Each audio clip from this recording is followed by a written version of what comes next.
Good evening, guys. This is Scott for Professional Goblins podcast. With us tonight, we have my co-host. We have Mike. Hi, how's everybody doing? And in the studio with us tonight is Jonathan. How you been? Hey, doing really well. How are y'all? Not too bad, not too bad. For you guys who don't know, this is a fun little podcast. It's a little bit formatted. We go over some kind of we go to a product review first, do your favorite character, kind of gaming story thing next. We talk about some of the products we're working on, talk about ones that aren't ours, then we move on to some Pathfinder, Starfinder stuff, some D&D stuff, all the way down to some other RPG business. We talk a bit about other media that we like, we do some Kickstarter talk, and then Jonathan, guess what? You are on the spot and you get to talk about whatever you want. How does that sound? Sounds fantastic. Thanks. However, as you guys know, Mike and I do not do the review. That is completely unrelated. It would be unfair for us as luminaries of the RPG industry to do reviews ourselves. So instead, I call in my friend... Cool Shredder. And Batbro. So Mike, what we got today? Today we are reviewing a book called Racial Repository, the Scyleen. By, we were just talking about this. Golden Glyph. Golden Glyph. Yeah, Golden Glyph is man. the publisher. New to the scene. Do you want to start? Yeah, Say what now? sure. I think it's about their third release or something. Yes. Yeah, man, so I don't know. So, first off, this is a racial book. I like doing bigger racial books. I don't just like tossing one book in there, but I mean, it's like less than $2, so can't really complain too much.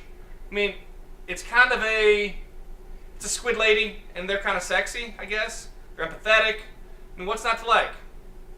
Overall, though, it kind of has that new publisher spell when you get the whole thing where you're like,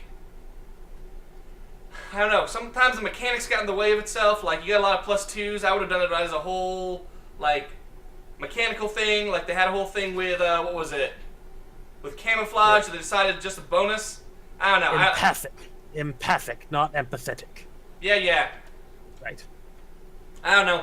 A lot of it was good. The art was pretty. Otherwise, I don't know. I think you're going to touch on this a bit more, but they're going to do the void walk.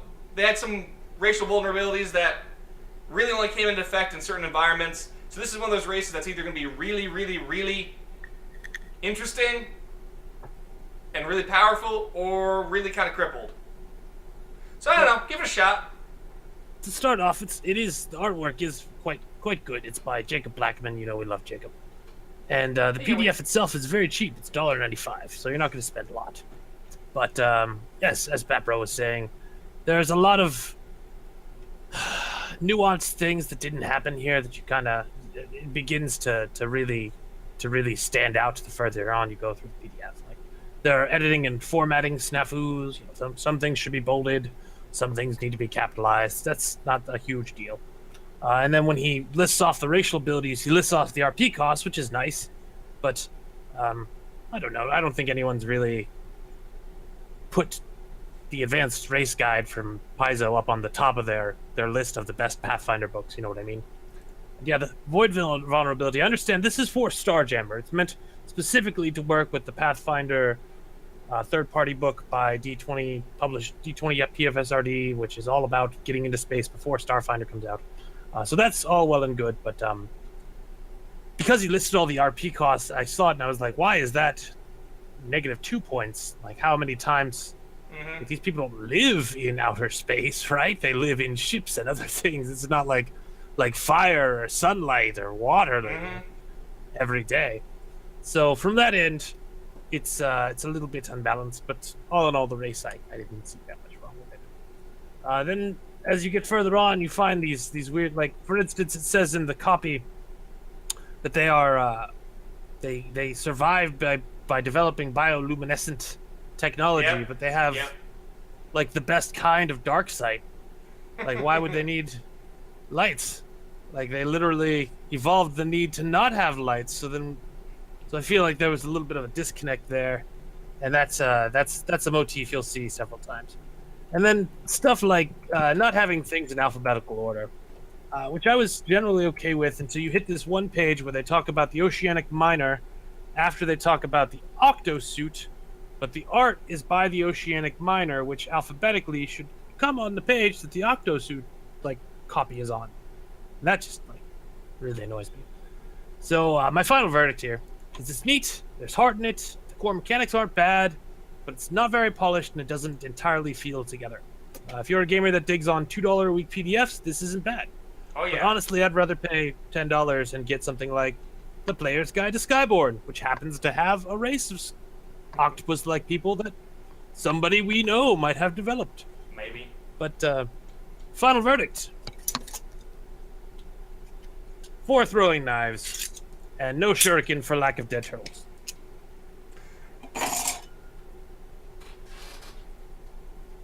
Batbro? Yeah.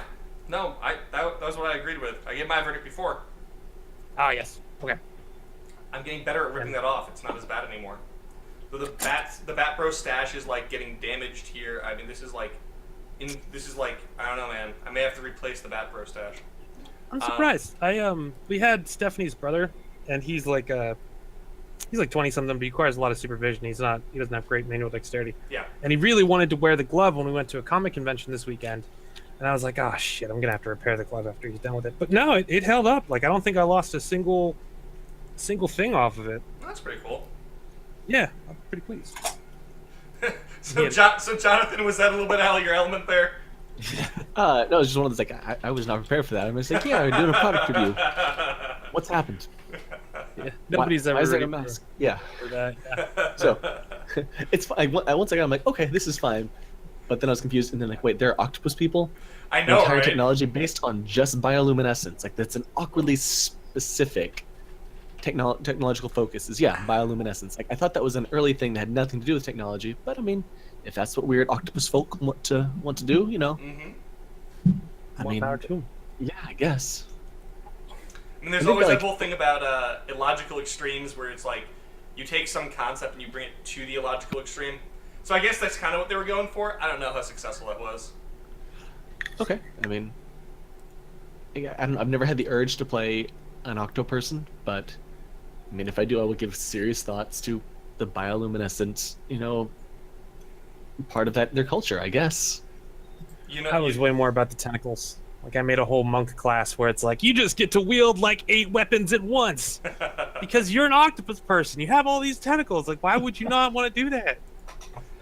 You know what the thing is though, there are parts of the internet where, trust me, they want to play an octopus woman. Yes, They I know. really do. I don't go to those parts of the internet. Very deliberately, I stay away from those parts of the internet. Probably a smart move. I don't regret that choice. No, not at all. So the next part of our show, if we're ready to move on a little bit, is so Jonathan, you can actually talk here. I love this part. Is the I moved this way actually a little bit. I sound a little. I'm clipped by the logo a little bit. We talk about either a character in a game we're playing, or we talk about a character we've learned stuff from in the past from playing. There was a lesson in us playing it. So are you in any games currently with a character you want to talk about? So at the moment, I'm just running 2 different games. I'm not actually playing in any one. Hopefully, I'll be playing in a new game in a couple of weeks. Yeah. But actually, just about an hour ago, I finished running a group of 5th edition D&D for a bunch of brand new players who have never played an RPG before, and this is, I think, our 3rd session. And I mean, as far as lessons that I'm learning, playing games with new people is my favorite thing to do, because the way they approach every problem without that kind of I guess a weird experience, right, this is the proper way to go and explore a dungeon, this is why we shouldn't split the party, this is how, all those lessons about those telltale signs to learn, there's a weird kind of floating skull and some bits of armor that are just kind of floating in the middle of the hallway that's all awkwardly clean everywhere around it. Clearly this is a gelatinous cube. I've been gaming for a decade, I know this stuff. Whereas here, watching their mind get blown by suddenly this weird, sentient jelly moving towards them, they're just, what? I mean, so in terms of lessons learned, one thing that I think I need to go back and try to do is, really recapture some of the wonder. It's very easy to kind of just be yeah, whatever, it's a goblin, it's a dragon, I've seen 5 million of these things.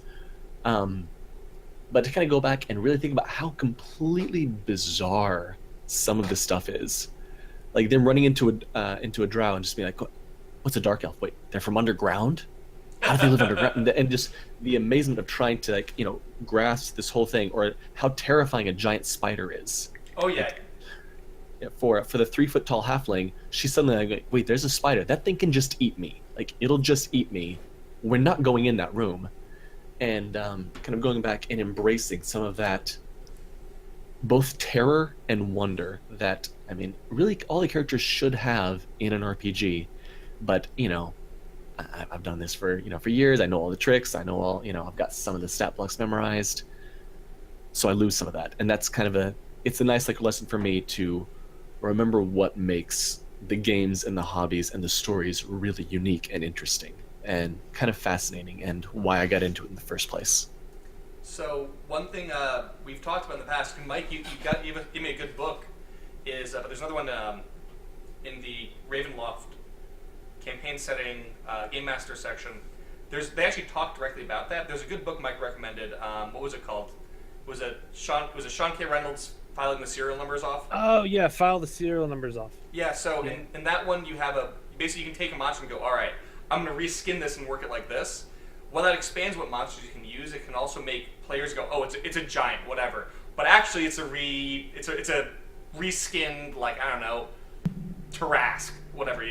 It's something else that's horrible. Or my favorite advice, I think I've mentioned this once or twice on the show, is what they advise in Ravenloft. They have this whole thing where it's like players come up and they see 3 skeletons.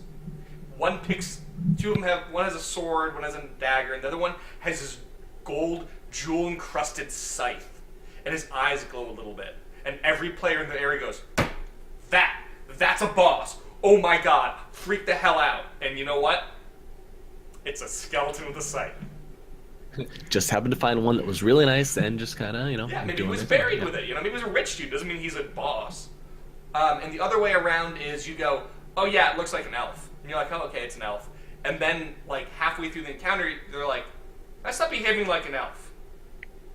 Can I make a check of some sort? Yeah, give me knowledge local or knowledge whatever. And then have them all of a sudden be like, oh, this is a star elf, and it's actually a reskinned, like, I don't know, something psionic, like a mind flare, and you're like, it eats brains. And you're like, an elf that eats brains? You know what I mean? So it's just that refluffing works really well. And that's why a lot of third-party content's great, because, so you're facing a dwarven cleric who has these abilities, and you're like, okay. But if you're like, you're facing a dwarven primal host, and they're like, a what? And you're like, you have no idea, but you're about to find out. I don't know. So I'm always very hesitant about a lot of third-party stuff. I got burned really bad during just the D20 glut of the early mid-2000s.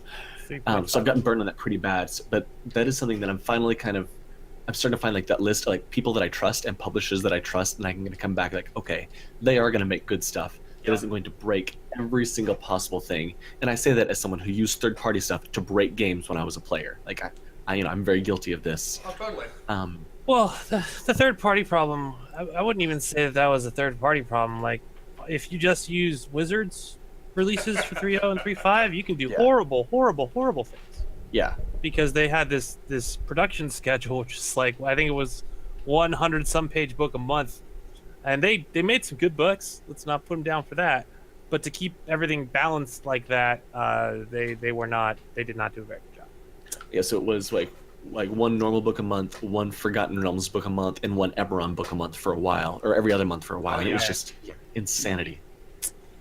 Too much. And to note on that, out of the opening of the gaming license, that's where Paizo came from.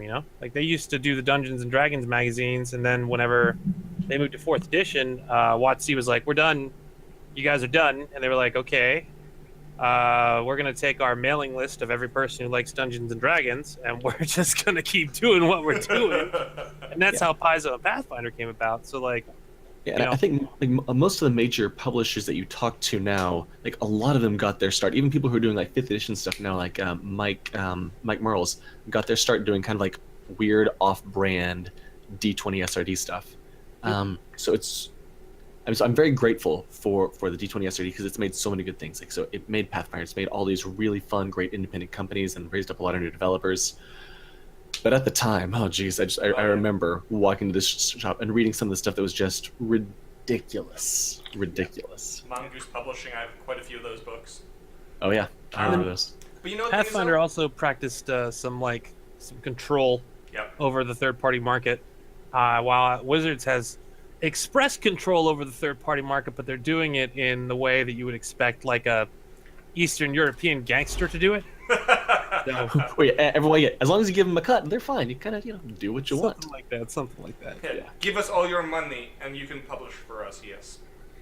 No, that was the gaming system license for 4th edition. Yep. It was like it was some crazy. It was like a $2,000 buy-in initially, or something like that. I remember reading something about it. Like, there's certain stuff in the early bit, and I was just like, I'm running that way. Actually, goodbye. Have fun. Yeah. So, Mike, what do you got for us? I like what John was talking about, so I'm gonna just jump on that. By all means, yeah. In high school, we had some guy join our game. It's this dude that I still greatly dislike. I'm not even gonna say his name. And it was his first game with us. No, it wasn't Steve. Stevie. Oh, okay. Well, I'll talk about that briefly. So this is the same game, but in the very beginning of it, me and my best friend Stevie convinced his older brother to run a game for us, and we were playing like brothers inside the game, and we did all kinds of crazy stuff. And we were at one point about halfway through the campaign being like a 4-year thing. It was crazy. 5 years now. Those are fun. Anyway, and we had just like finished Undermountain and released Hallister Blackcloak. We got wishes and stuff, and we're heading north, and we run into these mercenaries we have to kill them because they're going to tell people about us and like cause a war. And despite being the most bloodthirsty motherfucker in existence, what the fuck was he? Oh, Rankier. No, his name was Elaith. Elaith was the bloodthirsty one, and then my character was Rankier, the wizard, elven wizard. We had this argument, and Rankier was like, well, we're gonna have to kill these guys. And bloodthirsty Elaith was like, for whatever reason, I think he was mad at me for something like nothing to do with the game, was like, no, you can't kill them. And we had, no joke, a 4-hour out of game time argument as our characters arguing over whether or not we had to kill these mercenaries. So eventually, I just got like frustrated with him. I'm like, fine. I fly up into the air and I throw down a fireball. We're done. And then we roll initiative. He rolls higher, and then he rolls to attack me with the God's Bane. For those of you who don't know, the God's Bane is a sword made to kill gods. Wow, sucks up imagine that. souls. And he crits me with it. So he doesn't just kill Rankier, he eliminates Rankier from existence entirely. So he can't be resurrected, he can't be wished back, he's just gone forever. And then as the icing on the cake, he lands, and then he's like, I think we're gonna have to kill these mercenaries. I like lost my fucking mind. So later on in this game, this guy joins us, and we're fighting a dragon, and we're beating up on it. We're doing pretty good. And then Chris is something like, oh, well, the dragon looks like he's wounded and his left wing is sluggish. And then and we're just going to call him Asshole. Asshole's like, oh, good. It must only have 170 or so hit points left. Oh, my God. And we all just look at him with, like, our jaws agape, like, what did you just do? And then Chris just makes some adjustments on the sheet, and we're all like, oh, fuck, no. So then, of course, the dragon suddenly finds its health bolstered, and yeah. Yeah, yeah, 170, you mean like... Asshole. Mm-hmm. Don't read the stat blocks ahead of time, and never, ever, ever, ever, ever do math on the GM. The GM is there to do math and tell a story that you are helping tell, not for you to tell them how to do math. So... Yeah. I mean, part of me thinks like, oh, the GM shouldn't change stuff on the fly, but if I was a GM, I would have done the exact same thing. Oh, like, oh, God, you know how much health has left? Really? Rocks fall. Yeah. You do know that. How about that? So glad that you know everything and control this world. Exactly. It was just the most like god awful, shocking. Oh my god! I've never seen a room of people react like all of them react exactly the same way to one individual. It was Beautiful. Yep. What you got, Scott? So I have a weird one. I was thinking about what I was going to talk about today, and I actually thought about. It's kind of another. We're talking kind of about GM lessons a bit here. So I ran an interesting game. You know, there's the whole gender debate. Like, you know, do women play RPGs?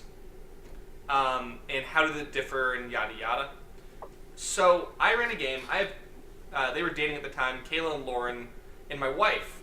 We ran I ran for them a Savage World superhero game, where we shoved DC and Marvel together and said, "Go for it." You know, Iron Man was a member of the Justice League of stuff like that. You know, and Did you actually use like any of the stuff from the Amalgam comics or the no, various? but I have every one of those books, and I have a Dark Claw costume in the works, so I'm well acquainted with it.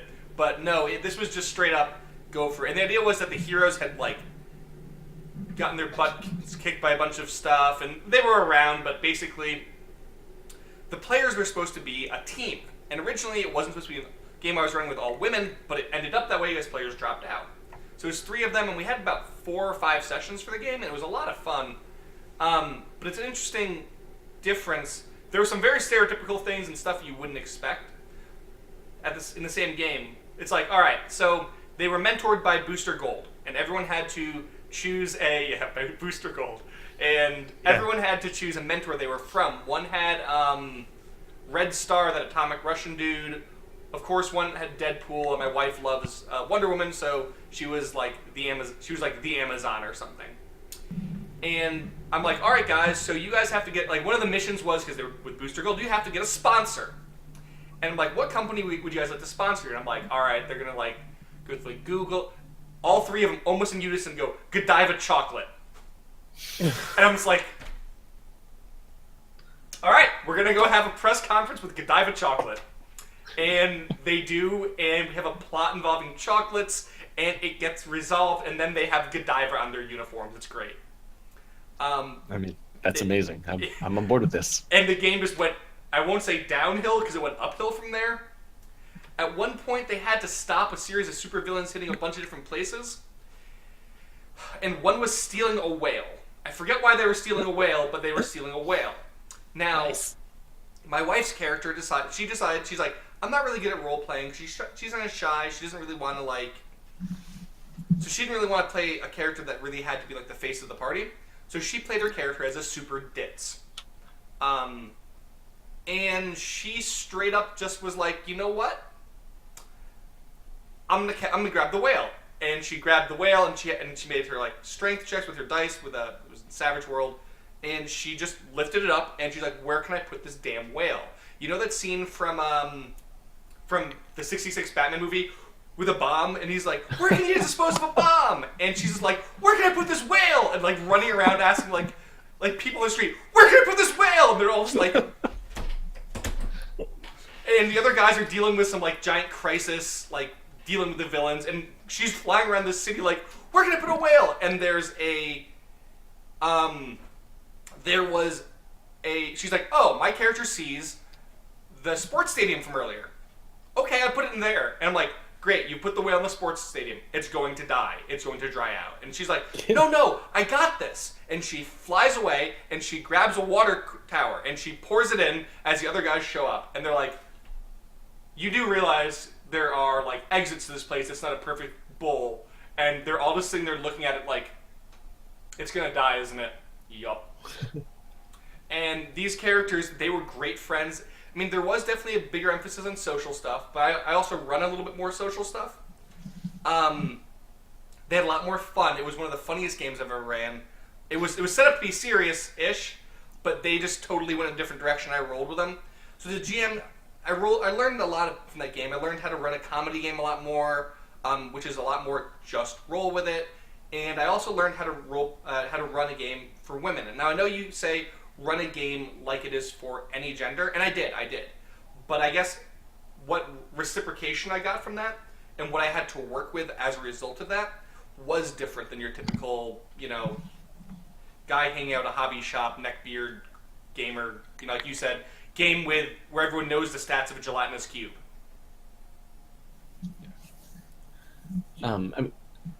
My thought would be, rather than say, run the same game for everyone or run like one kind of game for men and one for women, I'd say run the game that your players want to play. Totally. Like, no matter who your players are, whether they're experienced newbies, creepy old neckbeards that have been playing since the 70s, or a brand new 18-year-old girl who just got her first set of pink sparkly dice, and everything in between.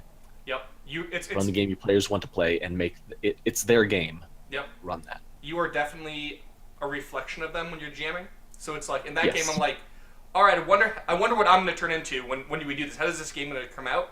And it was interesting. And I played with Kayla and my wife a few times, and each time they played differently. It's great. Though Kayla's always a comedy. She actually just started working for us again, which is great. She's working on the Rift Riders, which is Mutants and Masterminds 3rd edition. She just wrote a fun team for us. See, the only girl that I really have regularly had in my group, aside from Savannah, Yeah. who plays like a game designer, which is, we've talked about how that is. Oh yeah. Stephanie, my wife, is super impatient. She hates the people sitting around and like planning stuff. And literally every time that I have her in a game, they're planning stuff, and she will just go and sneak around them and achieve the objective, and then show up and be like, "Here it is. Can we go now?" So yeah. My wife doesn't. Oh, sorry, my alarms are going off. Let me know something. My wife likes to. She's very shy. She's not. She likes being in games, but she's like, I like to agree with people. I'm like, really? Steph doesn't like So she needs someone to be the party face and do the thing, and she's like, I hit it with my sword, and I'm like, you good with that? And she's like, yeah. I roll a dice and swing with She swords. doesn't need a party. She leads it like the dudes from Wildcat. All right. So what's next topic? What are we talking about? Favorite projects we're working on right now. Oh yes. So I heard you just did a nice hack of Edge of the Empire. Yeah, tell us. Well, for those of us, a lot of people watching this are going to be Pathfinder and D&D people. So would you like to give a quick primer on how Edge of the Empire works, and then we'll Sure. So Edge of the Empire, it was released by Fantasy Flight Games, I want to say 3 to 4 years ago. And it gained a lot of traction because, first off, it's, they've got the Star Wars license. It's, it's the first one since Saga Edition. But it also used very weird, unique dice. Instead of being numbers, the dice had symbols on them. And you would roll kind of a dice pool, and so there would be some dice that would have success and some that have failure. And if you get more successes than failures, it succeeds. Yep. But there's also something called advantage or threat. So you could actually succeed, but still generate a threat where whatever you're trying to do, like, yes, you succeeded on that and you completed. However, now something, now like a minor consequences happen because of that. Or you could fail at something, but actually fail with advantage. So, like, yes, you're trying to, like, let's say you're trying to hack open a door and you fail to hack open the door. However, in the process, you did manage to knock out all the lights in this building while you're trying to, hotwire the door. Those kinds of things. And you can also, fail with disadvantage and or succeed with advantage, and things double up.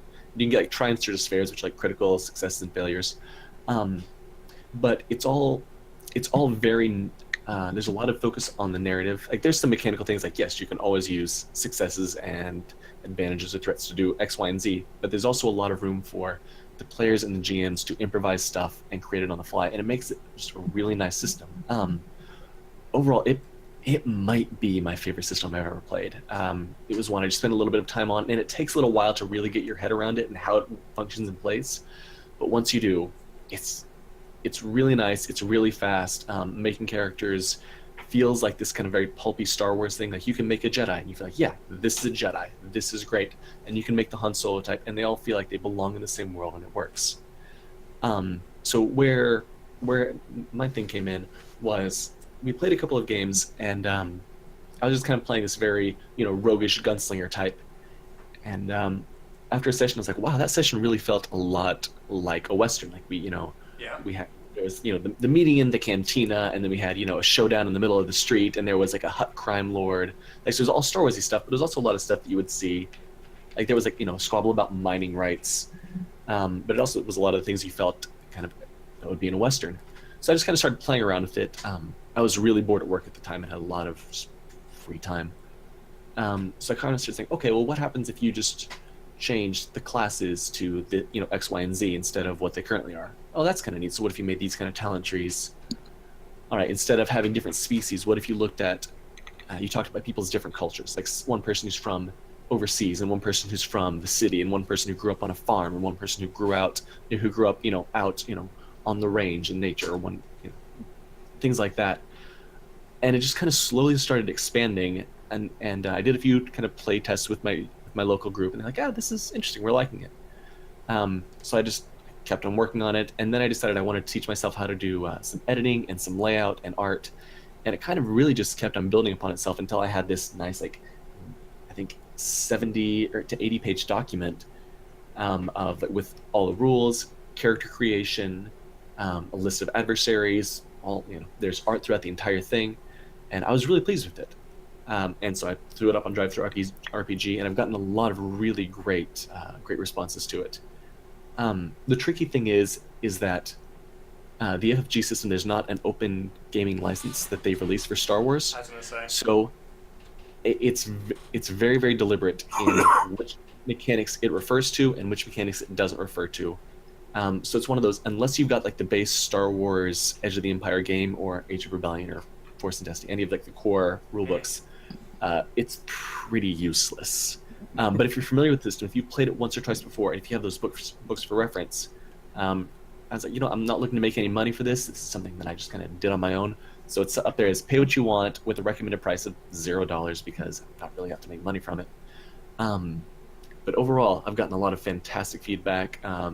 Some other groups, like, I threw it up on Reddit. Now I've got people who I don't even know who are emailing me or messaging me saying, hey, we just had our first session. This is a lot of fun. It worked out exactly like we wanted it to. Awesome. And it really does let you make pretty much like that kind of classic Western feel. And it's been, a success beyond my wildest dreams, which were pretty low, but it's still been good. Let's say your story sounded a lot like the story about how a lot of us started. Hey, I wrote a thing. How do I get this published? How do I do a thing? I have a lot of free time at work. What am I doing? Yeah. I think this would work better this way, man. But I gotta give you kudos, man. I would not go anywhere near Fantasy Flight things, man. I am just like, with some of their licensing, especially with their relation with Games Workshop. I'd be more afraid of the House of Mouse than I would be Fantasy Flight. Yeah, but I'm scared of House of Mouse above all else. So. Yeah. But I mean, if they're not bothering you, then you're good.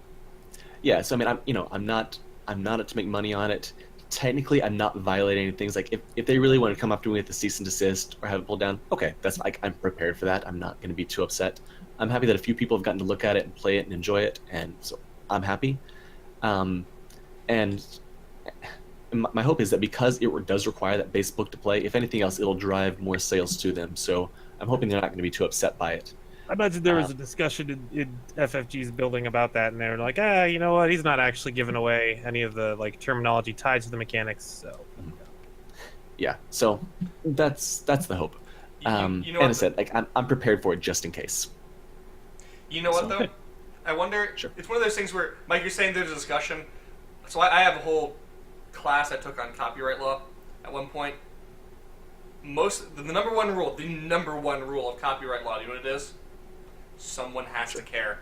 So I don't think there was a discussion in there. It's one of those things where it's like, if you're doing something to bother them and really make them annoyed, yeah, they're gonna C&D you. But if they haven't talked about it, I mean, honestly, there was times I'm like, guys, we sold like this many books, and I talked to someone at Paizo, and they're like, who, what company are you? I don't know, whatever, So. Yeah. I figured if I'm not actually costing them any money, and no one's throwing a fit about it, I'm not too worried. Nope, not too much. So we'll see. It sounds like Edge fun. of the Frontier, very neat. I played, I don't know, maybe 6 or 7 sessions of the Edge of the Empire, but I think I was just with the wrong group, because that force dice mechanic can be definitely abused. So. Yeah. So just like in the films, if you really focus entirely on being a Jedi who uses the Force, and if you don't care about falling to the dark side, yeah, you can do some, crazy stuff. We didn't even get to the Jedi stuff. We were still just space hobos. And you were still using Force stuff.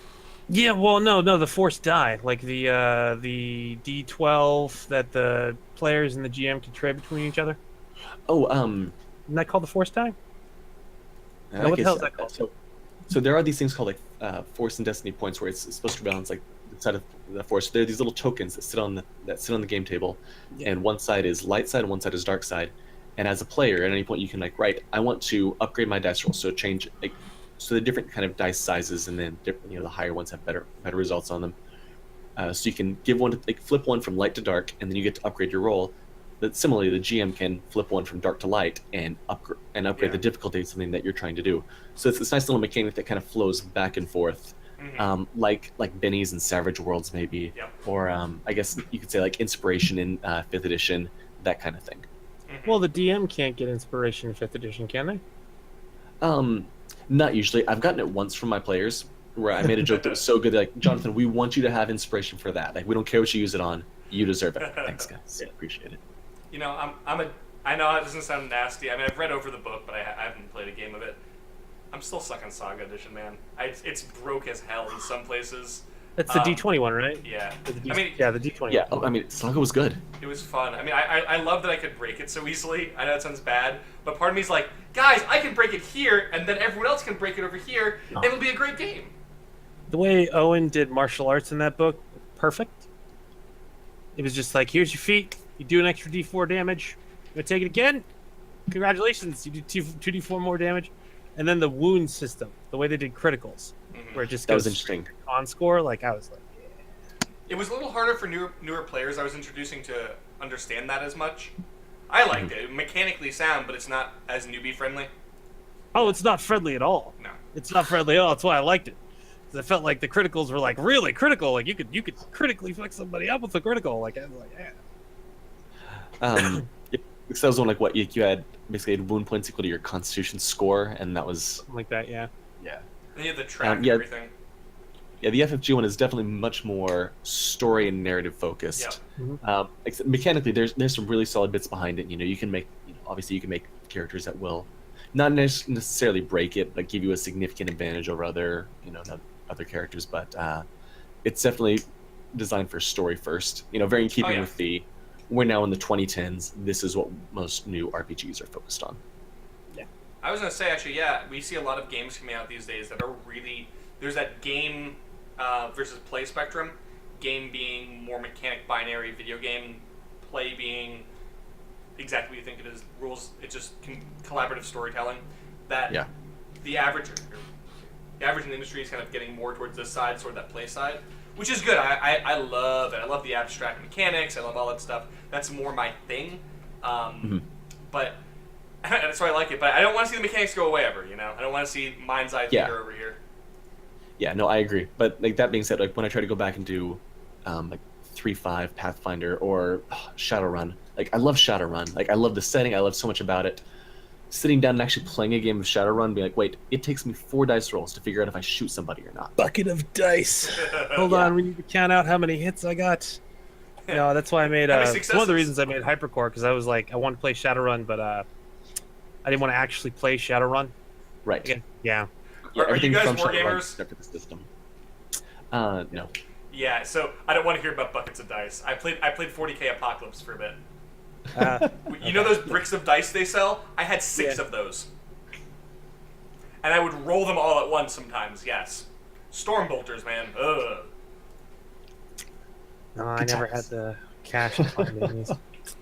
But speaking of the line between narration and simulation, I have a Kickstarter running right now that we'll talk about more later, but that would be my topic for today, so we're going to skip me. It's called The Book of Exalted Darkness. If you look it up on the Google, you can find it now and download 2 free PDFs, and I will talk about it at length at the end of the show. That was a good segue there, Mike. I like it. Thank you. So, how about a really terrible thematic attributes? Okay, how about a really terrible segue? I have a product I'm working on too. We kind of ended up, we were working these products, we were going to release them as different PDFs. We kind of found these 3 things are really similar. We're going to release them together. It's not quite an alternate path book. It's not big enough. It's not crunchy enough. But we're going to have a lot of stuff. It's called, we have a working title of The Item Book. Because it deals with a lot of, I never liked crafting in D&D. I like a lot of quick creation stuff, so that's introducing 3 classes and a bunch of equipment tricks and a bunch of feats and stuff that relate to items. So there is the Collector, which is literally you gain permanent magic items as the class. I won't go too much into that, but you also get some really interesting ways to misuse those items, which is kind of fun. So it's kind of Arthurian lore or like Sun Wukong, where as you go, the magic items define you as much as your skill. Like when I ask you, what is King Arthur's greatest skill? And people go, he's got a really nice sword. It's not the single item Thor class. It's if you look at like King Arthur himself. The dude from Resident Evil who's waiting in the alleyway to like whip out his jacket and be like, "Would you like to buy something?" Something like that. I mean, if you look at King Arthur in lore, he has 2 swords because the sword he pulls out of the stone and the one he gets from the lake are 2 different ones. He has a spear, a dagger. He has armor. He has a helmet. He has. God, what else did he have? He had a spear. But he had like 10 different magic items. And if you look at Sun Wukong, like the actual historical myth, yeah. Yeah, he has all the items.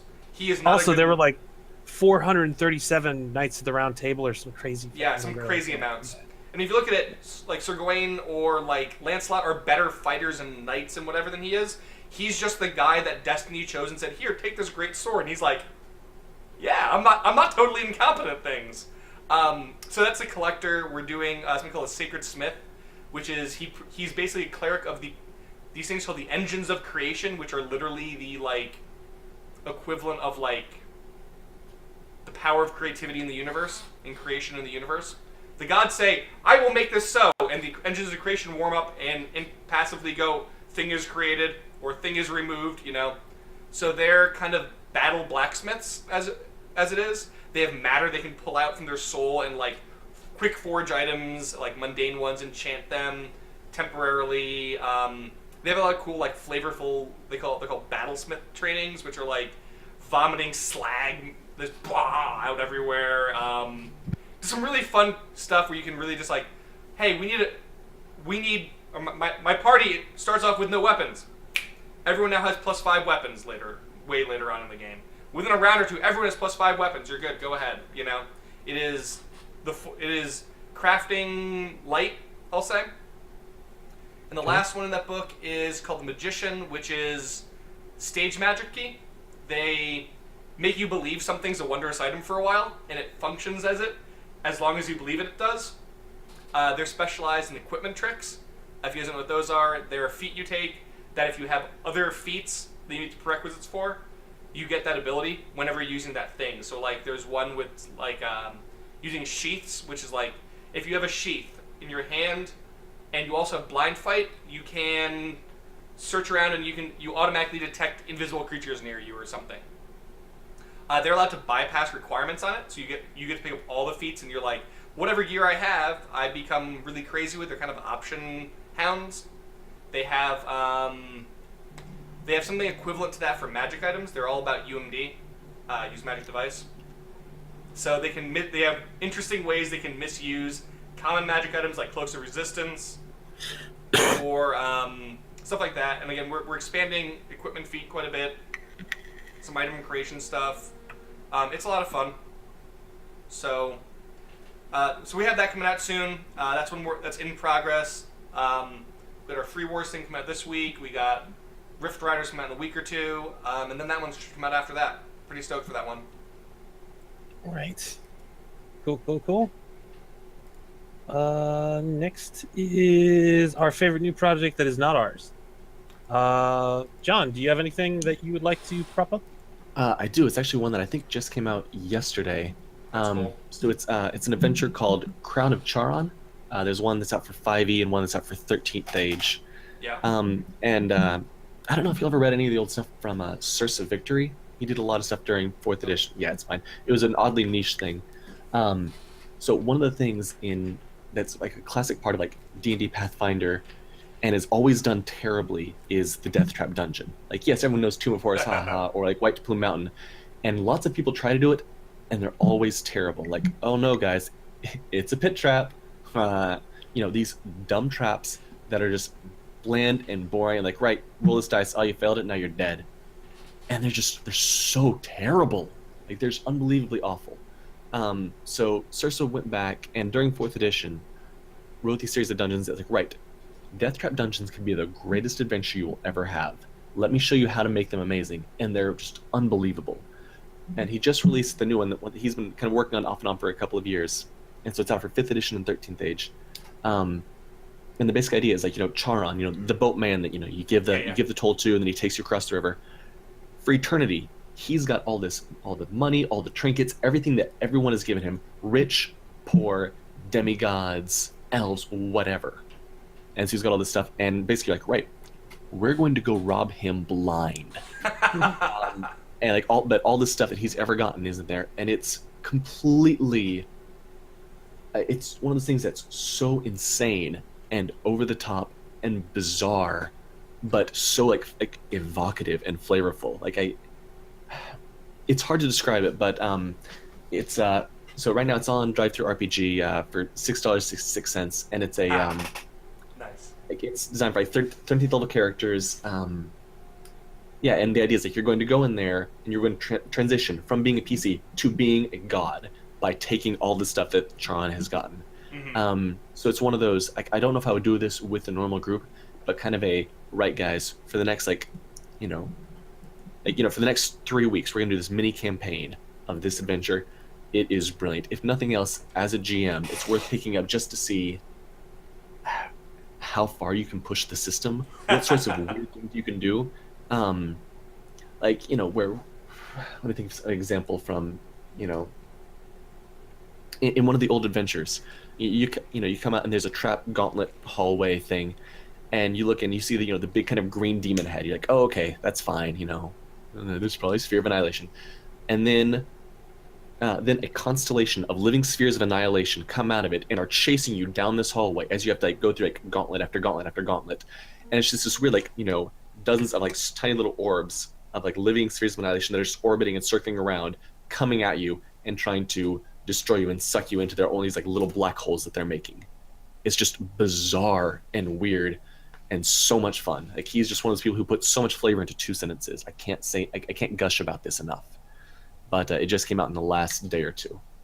That's for 6th level for 13 age or 13th level for 5e. So if you're looking for something higher level. Yeah. So yeah, worth taking a look at. All right. Cool.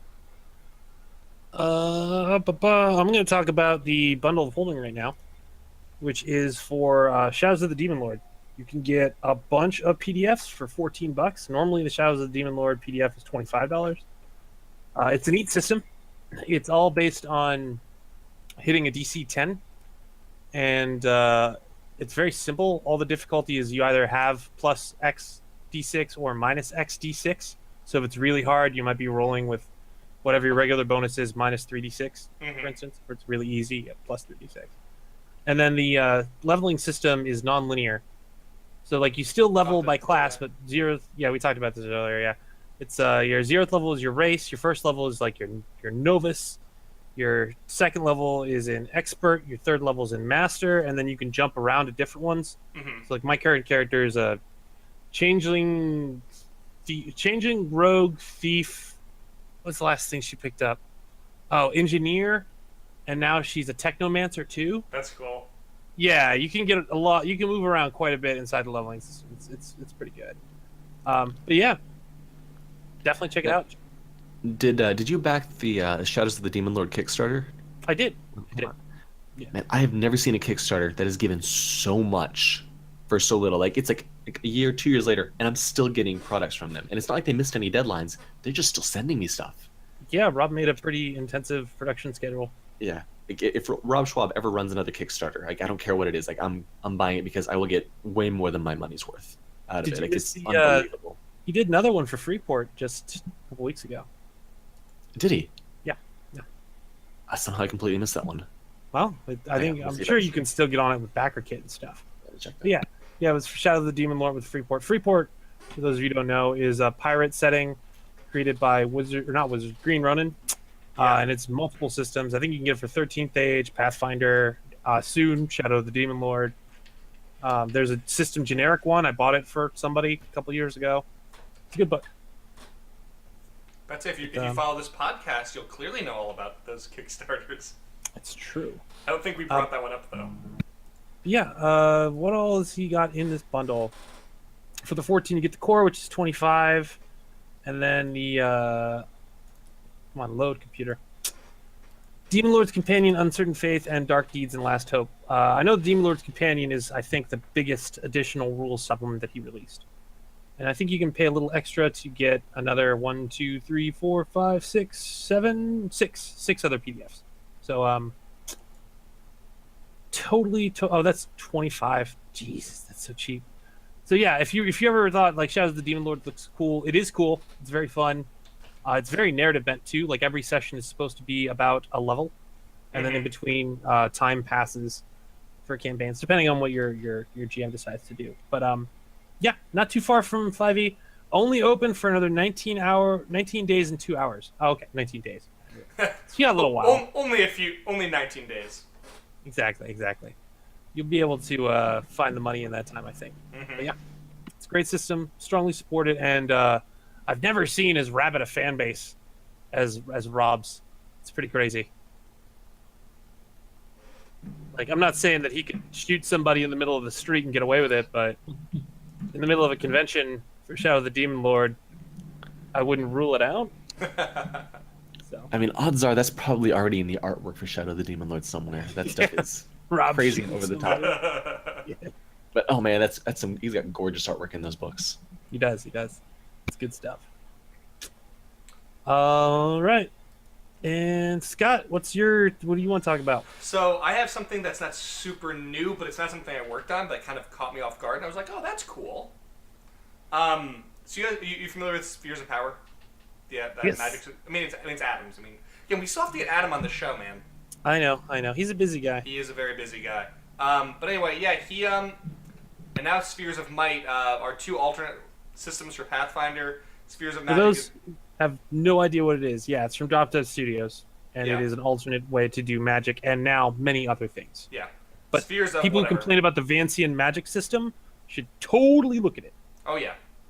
So anyway, one of his more, as you were talking about, rabid fans of that system, put together a wiki, like an SRD, called Spheres of Power Wiki, which is awesome because it has everything laid out in a very nice format, and you don't have any advertising. It's just literally, here's the things, and it doesn't just cover that. It covers, here's the Jade Oaths, mythic rules, spheres of power, spheres of magic, other stuff like that, which is just a lot of fun to see on a site, and it's in a very well organized fashion. And I admit I came across it because they have our Gonzo stuff up there, and I was like, dude, that's awesome. Like, some people get really upset about it, but I was just like, oh my god, that's awesome. They have all of our stuff up there too for that.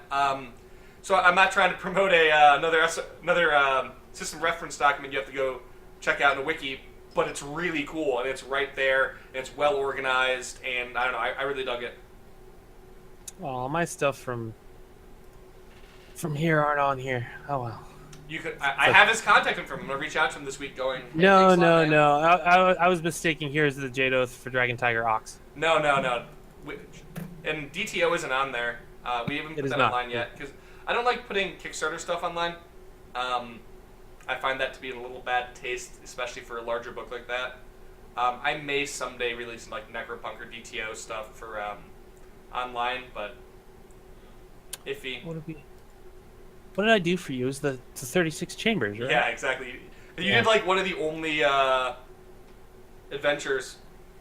You did the biggest adventure of all the ones in there. Little Solid. encounters. It was fun, Solid. yeah.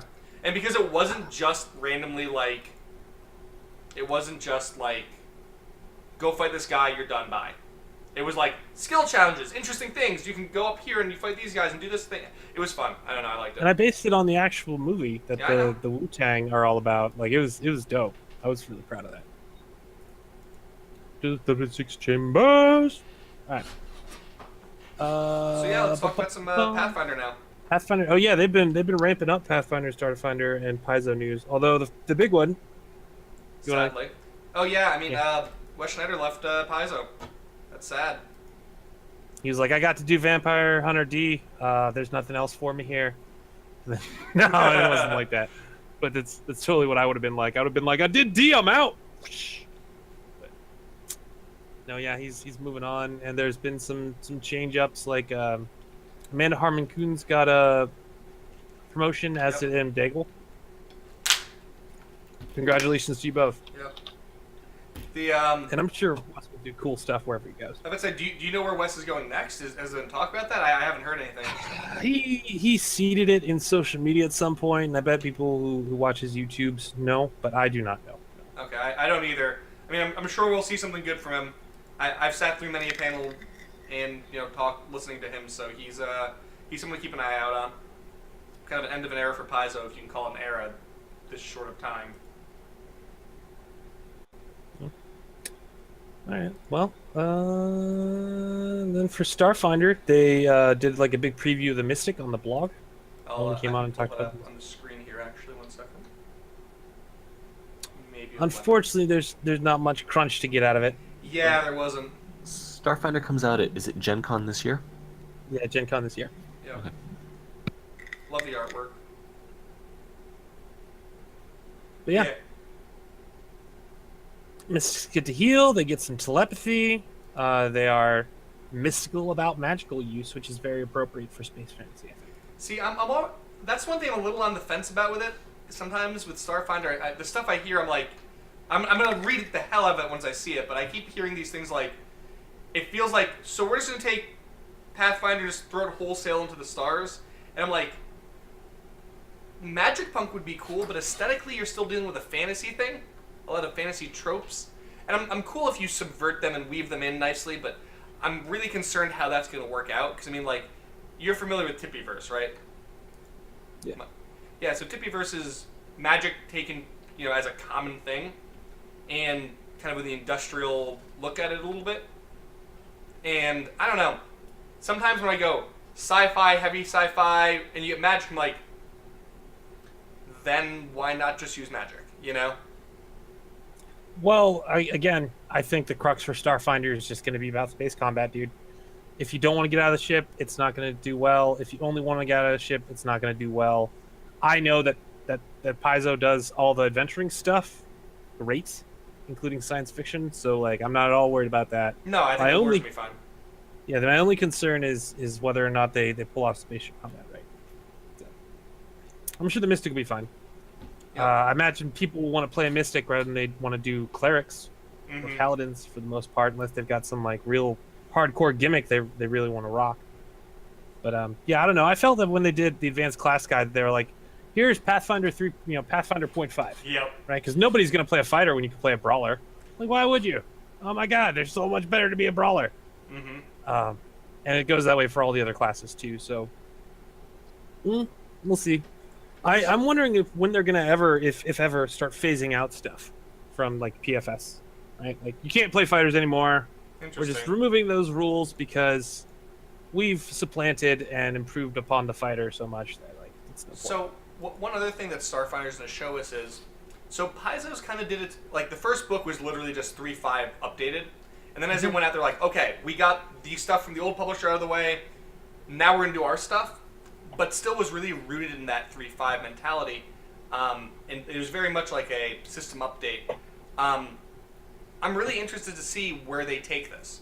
And I'm interested to see Pathfinder 2, should it ever come out, where they go mechanically, because Paizo, it's okay with their mechanics. I like some of the stuff, innovations they have, but there's some stuff I've always been kind of iffy on. So we've never really seen them from the ground up build something, in the truest sense. So I'm interested to see, and 3.5 didn't really do the sci-fi thing as much, so seeing how they handle that will be a very interesting design challenge for them, a good stepping stone. I'm interested to see where they take it. So this is coming as someone who's, I know of Starfinder, but I've not really played Pathfinder since the first year or so that it came out. One reason that I've not touched it is I feel like there's just way too much out there for me to know, and I would come in like, yeah, guys, I'm going to make a fighter. Oh, I suck, and not be caught up. How much is Starfinder going to be enough of a kind of reset blank slate that I could come in without having 8 years of Paizo backlog like done and memorized? Oh, I'm sure it'll be very approachable. I'm sure.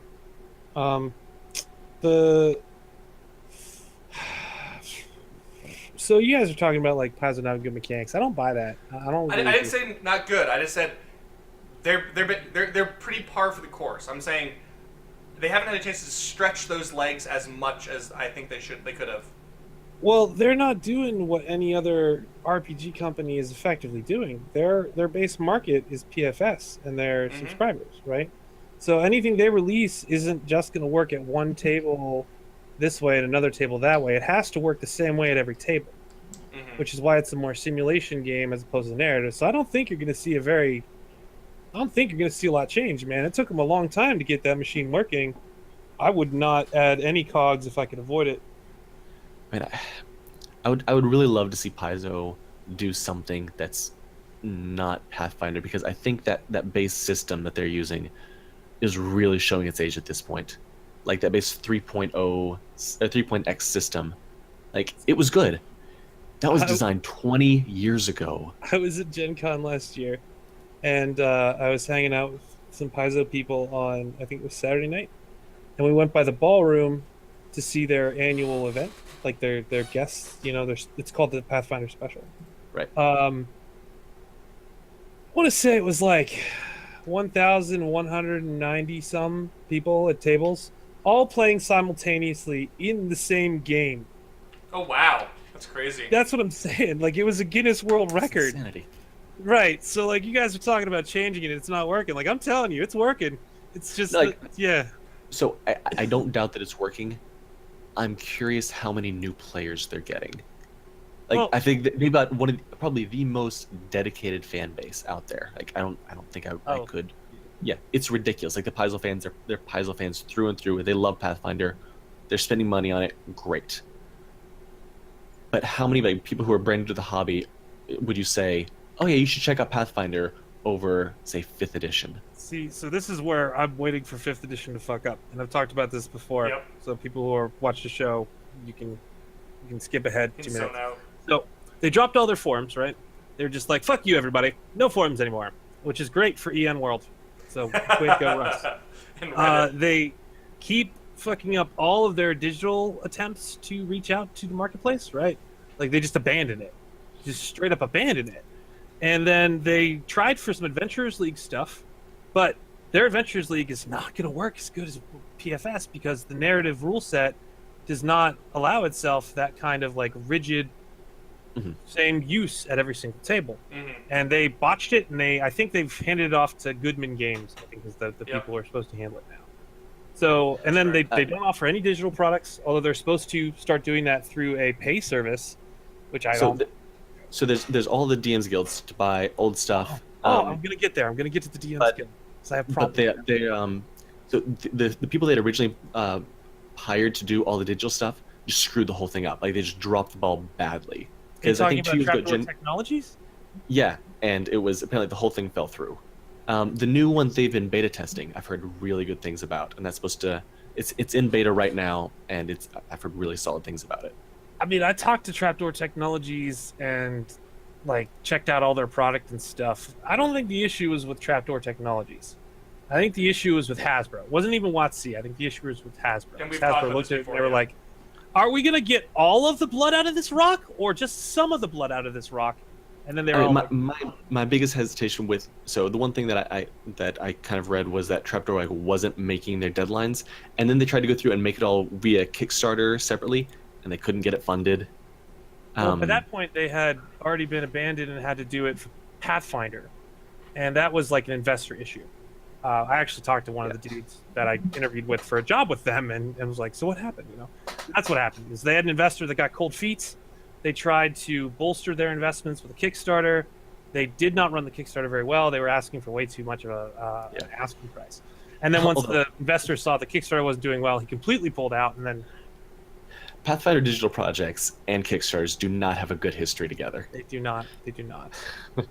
So if I can kind of jump in. Hold on. I wanted to bitch about DM's Guild too. Can I bitch about DM's Guild? By all means. Unearthed Arcana. So Unearthed Arcana, which frequently takes stuff from DM's Guild without ever accrediting anyone, is really cool from a player perspective, because you're like, oh sweet, I get new stuff from Wizards like every month, it's free. But then from a person making stuff, now whenever I make a gunslinger or anything that might appear on Unearthed Arcana, it will always be compared to this thing on Unearthed Arcana, but I can never interact with the mechanics or the language of that Unearthed Arcana article in any way because it's not OGL, right? They do it. They reference their own Unearthed Arcana articles in their Unearthed Arcana articles, but I can never do that. And when they do that, they take a slice of the marketplaces, like, here's my interest in gunslingers, Here's where it is now that they've done an Earth Arcana article on Gunslinger. I mean, DM's they make, Guild. I mean, don't they make it? I mean, they make it pretty blatant clear. Like, saying kind of like, right, this is stuff for playtesting. This is not for official use anywhere. Doesn't Not matter. It's actually going to nothing. make it more legitimate than anything I release in the minds of somebody who hasn't already Totally. accepted third-party publishing. And then DM's Guild is the European gangster part of that I really don't like. So, it's 50% cut, which is more than any other distributor site, right? So, forget Oh, me. yeah, that's what, like, was it, like 20% WotC, 20% or 30% drive-through RPG. Something like that, yeah. Yeah. And normally it's 35% drive-through. Or if you go on Paizo, it's 25%. If you go on Open Gaming Store, I think you might even be 20%. I don't know. I don't handle that forget. shit anymore. I have other people do it. Because I Those are hated right for me. handling it, so I just didn't want to. Just found a way for other people to handle it. And then, so DM's Guild has takes all your money. You give up your control of intellectual property. Anything you Yep. publish on DM's Guild becomes DM's Guild.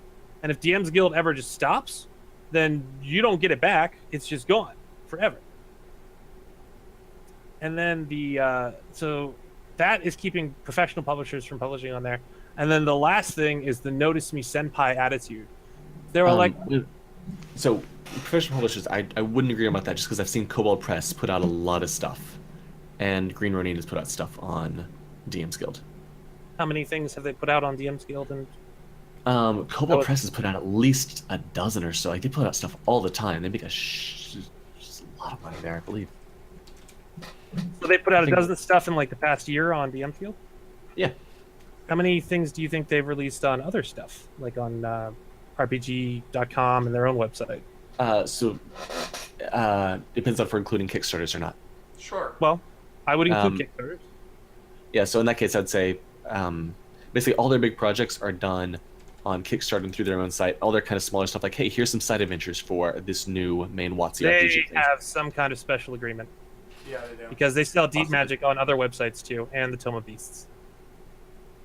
So they have probably leveraged their favorable position with WotC, which they've had since supporting 4th edition when everyone else was like, oh my god, no! But I would say that they are an exception, and I'm almost positive they don't pay 50% on that. Because you can go and buy the Tome of Beasts off RPG Now, and they would get more of a cut. Yep. And you said Green Ronin too? I haven't seen any Green Ronin stuff on here. So let me double check that. But I wouldn't be surprised if Green Ronin had their own deal too. They're pretty big. About to say, one of the things is also, as a publisher, I put out more than 12 a year. Actually, about 12. Yeah. Put about 12. Actually, personally, I put about 12 out a year. And those are pretty sizable products. And I am not a big publisher. I'm a small-ass publisher.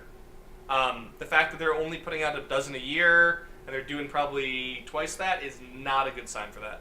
I would think they're putting out something more like 40 products a year. But Whatever it ends up being. isn't the point of DM's Guild not for big publishers? It's for small, independent people who are like, hey, I made this thing. Everybody take a look at it. I mean, it's for individuals, not big DM's publishers. Guild, my- which is was the focus. official marketplace of Dungeons and Dragons, by the way. So now if I release anything that's not on DM's Guild, I'm not doing it on the official marketplace. So my legitimacy just drops more and more and more and more. And third parties already have that problem. Exactly.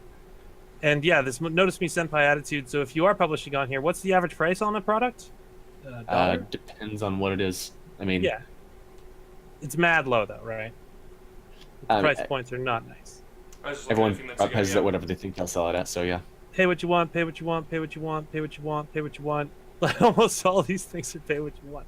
Which is cool. Like I'm glad people are getting involved and learning how to make books and stuff. But I don't know. I don't have high expectations for DM's Guild in the future.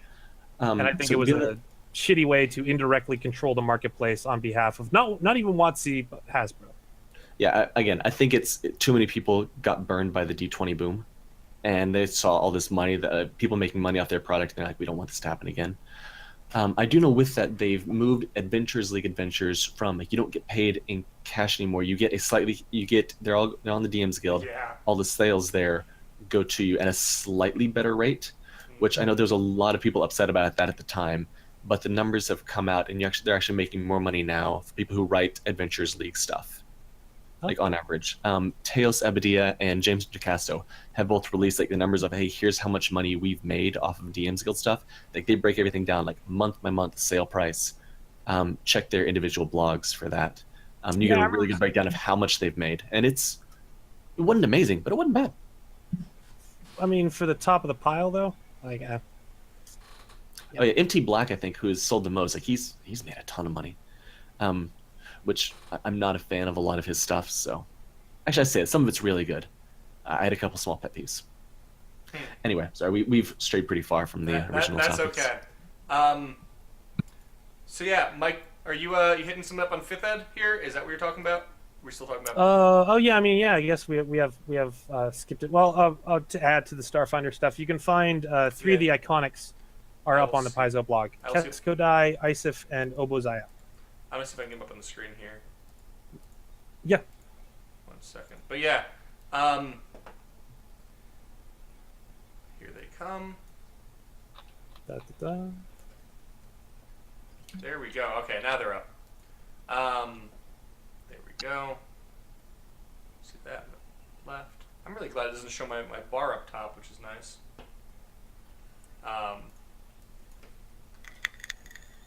But yeah, I love the artwork for this. It's very cool. Yeah. They went with a different art style for Starfinder, and it's not too different from the hyper realism you're used to, but it's definitely different, and it's distinct. Very a lot busier, a lot more. I like this better than the core Pathfinder stuff. Mm-hmm. It's more sci-fi. Yeah, less anime, more sci-fi, and I like that. So anyway, you got anything Fifth Ed? Yeah, we do. There's a new initiative system that Mike Mearls is talking about on the Twitter. So, for anybody who doesn't know, in this initiative system, you would roll depending on what your declared action is going to be. So, and you start from 1 and you count up. So, if you're going to do a ranged attack, it's a D4 that you roll. A melee attack, you roll D8. Spell, you roll D12. Anything else, you roll D6. And then if you want to swap or do a bonus action, roll plus D8. And then that will change how play goes, because then, the archers go first, right? The melee guy is more likely to go second. The mage is most likely to go third, so on and so forth. Like the end extra world dice actually to had me. What? Just sounds like extra dice to me. Yeah. I mean, I don't know. Initiatives. I just need an order that people go in. Yeah. It doesn't necessarily need to change that much. And rolling initiative every round is not something I've ever enjoyed in any game, I don't think. No, not at all. Actually, one of the cool things of Shadow of the Demon Lord, you just decide who's going to go win. You're like, I'm going to take a fast turn, and I'm going to go for Jack. And, like, that's it. That's all you do for initiative. It's actually really refreshing to just be like, this is the fucking order of shit. I had a friend, he was a former designer. He's doing his own thing now. He actually, one of the first 5e games I played with him, he was like, hey, I have this new initiative system. It wasn't like this. It actually, what action you took modified what your initiative was. So, like, if you took a big action, it, like, moved you back into the initiative order next round. And if you did something quick, it moved you back up a little bit. So, I don't know. It was kind of cool. I mean, so it seems like some of this, like basically everyone kind of plans what they're doing at the start of the round, and then you just kind of run through everything, boom, boom, boom, boom. So I don't know if this would necessarily save time, or like I don't think this is any faster. I don't think it's actually going to be significantly slower. It reminds me of I think it was old maybe AD&D where you had like declare your actions before at the start of the round, and then once your initiative turn came up, like you just kind of had to do that anyway. But I'm not a big old school D&D person, so I don't remember all the details. Hackmaster had that too. So what he's got here is not as concrete as that. You're just like, I'm going to make a ranged attack with a weapon. You don't have to say, I'm going to shoot Bob with my pistol. You just got to be like, I'm shooting something with something. Right? Yeah. So there's a little leeway. And then the only thing I really like about it is that it doesn't, there's no benefit from dexterity, which is still the overwhelming most powerful attribute in D&D. Yeah. So. Yeah. Nothing else. My biggest hesitation with this is if everyone's sitting down to kind of plan what you're doing at the start of the round, I feel like you're more likely to have quarterbacking from like one or two very aggressive players. Which if all the players are together and they're good at planning together, this could be a lot of fun. Like really strategizing all this out at the same time. But my biggest worry is you have one person who's like, no, you should do this and you should do this and I can do this. That's a risk you run in any game where you make these big plans before everything starts. So that's my biggest hesitation with this. I understand the idea, like there's definitely a lot of variety that this introduced. Like I would be okay trying this, but I'm not hopeful that it'll be like my new favorite thing. See, to me, initiative's already an abstraction. Things are more or less happening simultaneously in the 6-second round, which again you have to abstract. It's an invention, so we can represent it as turns. It's not really a turn order thing. It's maybe, I went a split second before you and did my thing, but instead I did all my things at the same time, and it's like, you know, we're working on a thing called Magwell, where literally it's like you can take any part of your action in any order you want because that's how it works, you know. Mm-hmm. But I think this is adds time. It doesn't. Maybe it adds a little bit to the tactical bit, but it just feels like it adds time. That'd definitely be powwowing. Oh, You have yeah. to include powwow time. Like, okay, well, I'll do the ranged attack. Okay, I'll run up and protect the spellcaster. It's like, okay, well, I just wanted to start the fucking round. 15-minute turns? You mean 25-minute turns? Yeah. Yeah, I think the biggest thing this would help with is if you've got one or two of those players who doesn't even start thinking about what he or she is doing until it gets to their turn, and then sits there and kind of goes like, okay, what do I want to do? I could do this. I could do. So if you have a lot of those players that they're not good about anticipating what they're going to do in advance and planning what they're going to do in advance, I feel like this could really speed it up. However, if everyone's pretty on the ball and pretty good, like, right, okay, it's my turn, I'm going to do that. You know, they're quick and get into it. I think this way would be much slower. Yeah. So, next up we got other RPG news, if you're ready to move on. Yeah, I'm ready to go. Cool. Like I said, the initiative article's on EN World. Yeah. Give it a look, guys. There was just an interesting thing. Ken, the lead designer from Vampire the Masquerade 5th edition, had some Kenneth interesting Hite.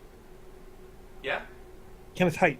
His name is Kenneth Hite. Oh, I just said Ken. I don't know. Yeah. But Kenneth Hite, lead designer for 5th edition of Vampire the Masquerade. There's some interesting things he was talking about. He's updating the setting a bit, obviously, to be more current with our timeline. One interesting line from his little interview, the whole article is up on EN World.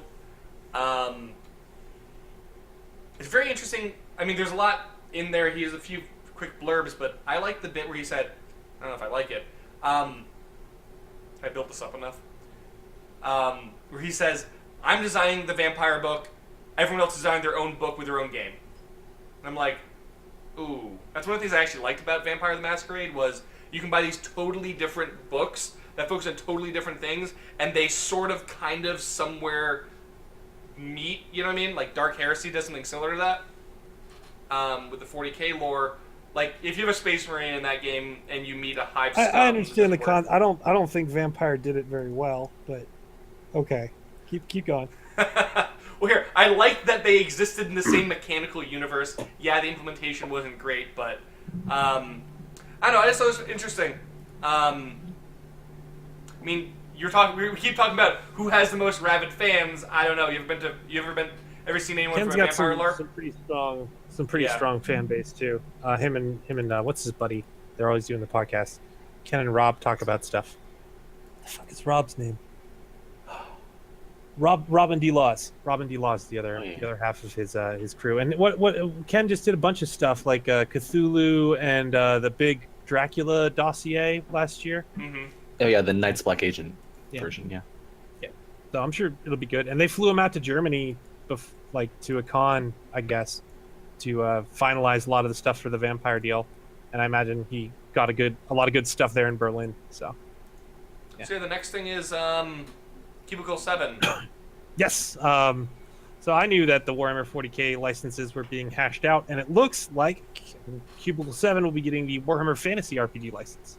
Interesting. And they are casting off everything that FFG did and going to more of a second edition feel.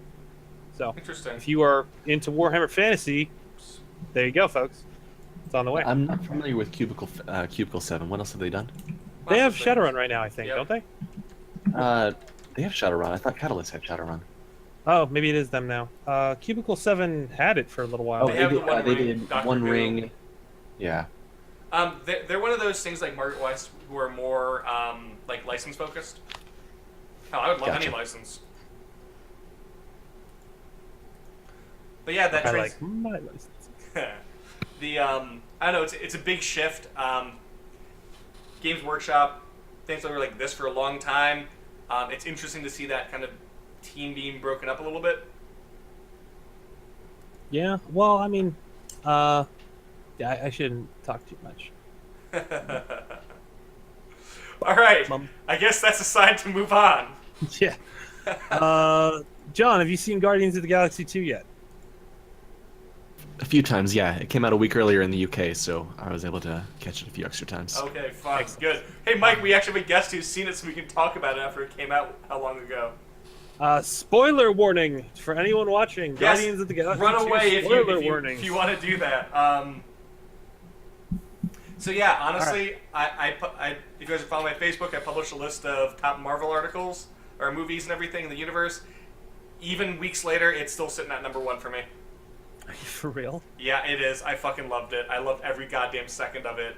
I laughed my ass off. I had a party. I had a blast. I'm a huge fan of campy shit. Thor. A lot of the Thor movies are on my list, higher than everyone else puts them. For that reason, I just thought James Gunn had the most fun in the world. He's like, you know what? I'm gonna have a great time. Introduce some characters. The humor was on point. The drama was on point. I don't know. It was fun. Yondu was a great character. I will agree to that. I like Yondu more in this than I did previously. There was just more characterization. So what is your opinion here? I'll go last. Okay, he'll go last. Um, Ominous. So, I enjoyed it a lot. I like the fact that they. Let me think about the right phrases. So they had this strong theme of family, and they explored it in so many different facets. You've got the main father-son thing between Peter and his dad. You've got the sister thing with Gamora and Nebula.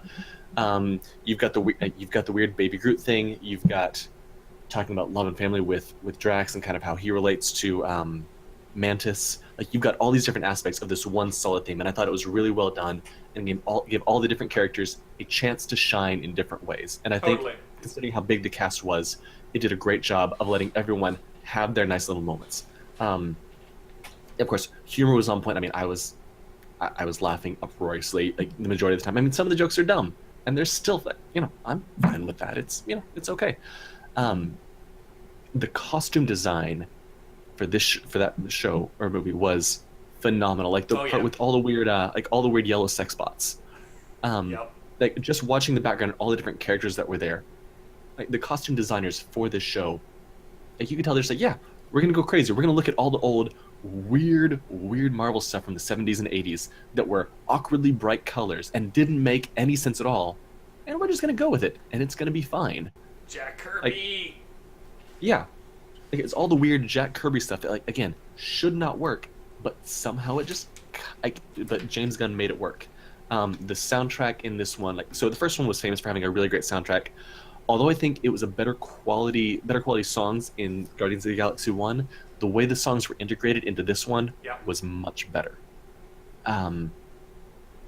The first half was a little bit slow. Like, it kind of took a while to really get going, and I wasn't completely on board. But then the second half, it really all came together in a nice way. Yeah, overall, I was a big fan. So, Yeah. Mike, I gotta hear this, man, because you're gonna break my heart here, man. You're gonna break my heart, Mike. Start with what I liked. I liked that Yondu got more screen time and was better characterized. I didn't feel like the whole Ravagers thing didn't feel genuine. It's like they're a space pirate family, so like they believe in family values and like being nice to kids, but also they're named the Ravagers and like throw people out into space. So that that just didn't hold for me. And then like a lot of the writing wasn't bad.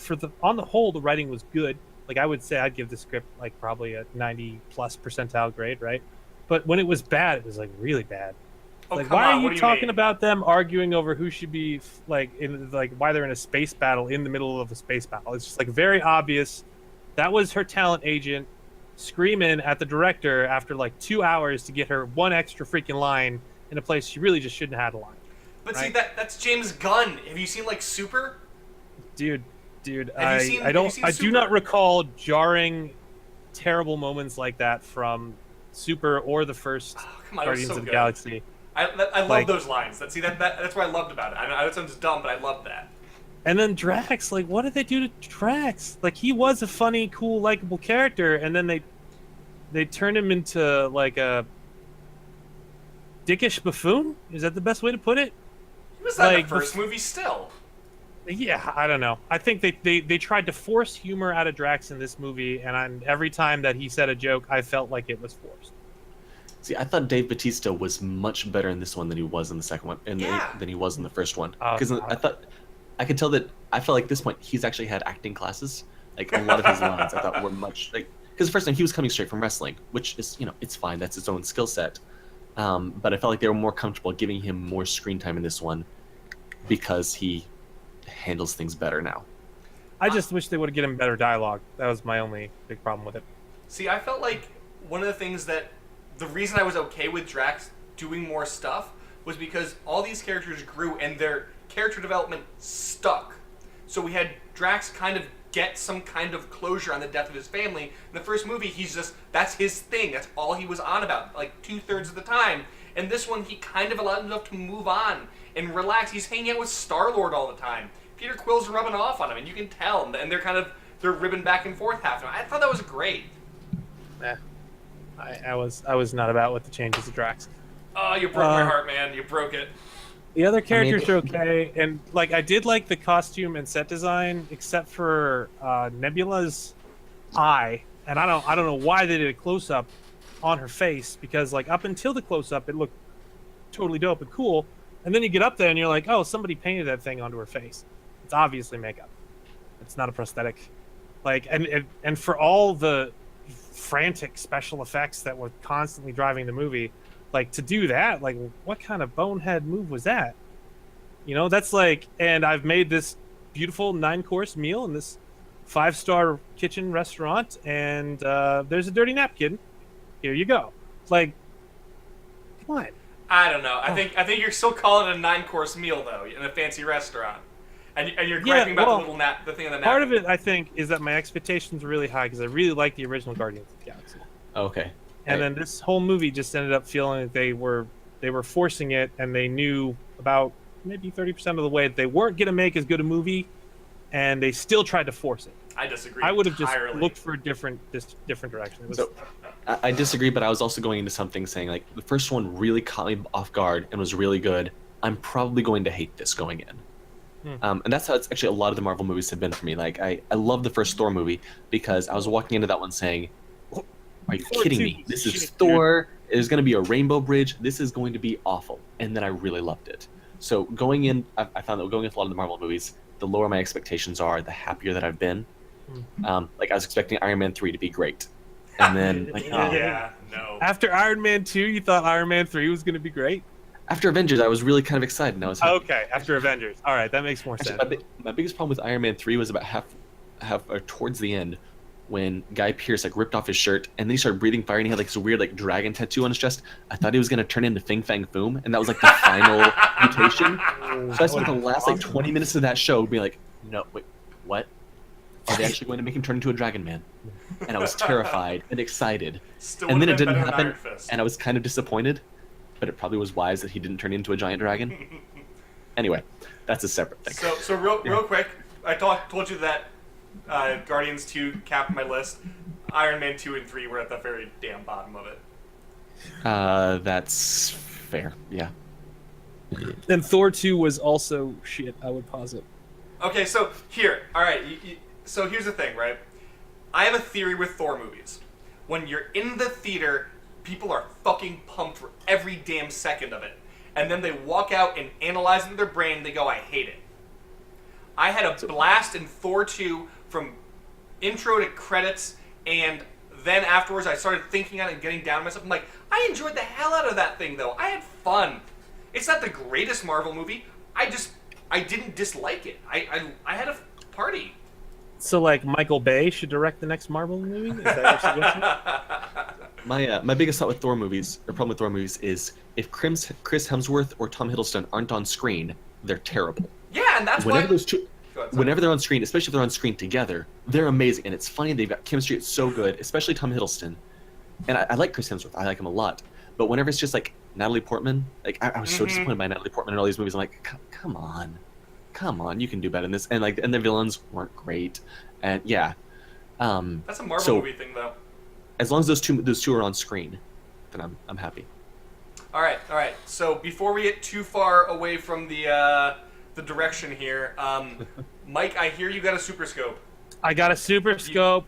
Okay, so people who don't know what a super scope is, It's on I'm the screen. deeply sorry for you because your life is about to be You've had a bad childhood. greatly enriched. There were neighbors in my neighborhood. There were these assholes named the Stacks that stole our like pool toys, and they had a super scope. And I only got to play it like once or twice because they were dicks. And yeah, I found one at a comic convention. Dude sold it to me for a song, and then I found out why. It's because they only work with CRTVs. So yeah, super scope.